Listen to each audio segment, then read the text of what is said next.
biziko arlo guztietan eragingo digun pandemia baten aurrean gaude.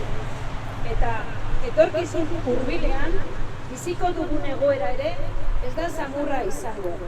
Gure kasuan, eta onartuta adin eta sektore guztietako jendea aritu dela sare solidario hauetan lanean, uste dut merezi duzuela gazteon jarrera eta prestutasuna beren begeregi aipatzea. Altxor bat zarete Arrigorriagarentzat eta gaurko aitortza ekitaldi honetaz harago bihotzean eramango zaituztegu mutako askok.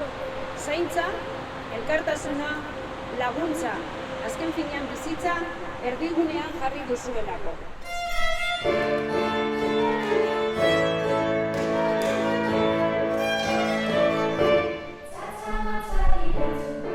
Jairik gabeko Madalenak egokitu zaizkigu aurten.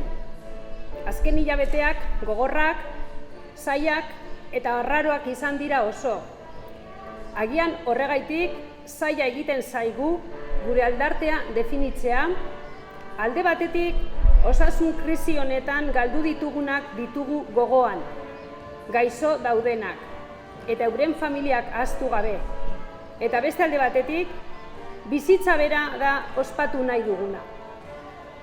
Bizirik eta osasuntsu gaudela modu arduratsuan beti ere.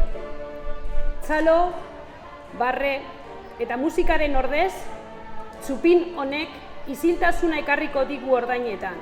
Eta isiltasun hori pandemia garai honetan gehien dutenen omenezkoa izango da.